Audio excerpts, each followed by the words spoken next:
Well, during the war, many pilots took off on bombing missions, never to return. The United States alone lost 23,000 planes in combat. For the families left behind, there would always be a gnawing uncertainty. What happened? How did they die? One man who lost his father in the war went in search of answers. Mike Walter brings us his story of reconciliation and the strength of the human spirit.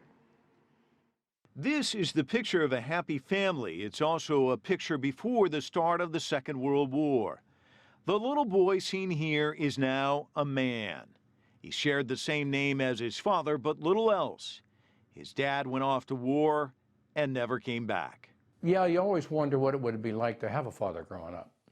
Phil Torrey would wonder about a lot of things growing up. Among them, what happened to his father, whose plane crashed outside of Tokyo just before Phil turned 4 years old.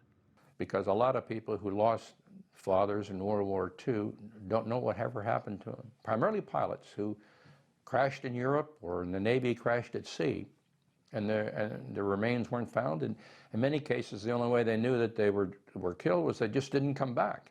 As the years passed, Phil followed in his father's footsteps, entering the military. And as luck would have it, he would eventually be stationed at Camp Fuji in Japan.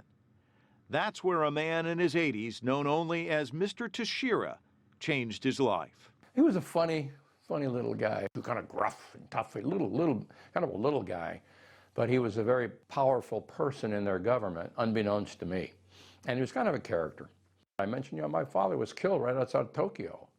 And God, he rose out of his chair like he was stone cold sober and said, "Tell me about it." And so I did.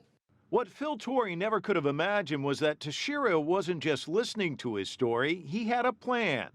He wanted to take Phil to the village of Habu, where his father's life ended. I was totally blown away with the fact that he wanted to introduce me to the people who found my father's body and buried him, which really I was not at all prepared for. So he made the journey decades after the war ended, met the townspeople, and heard the stories of his father's final moments. The visit drew quite a crowd.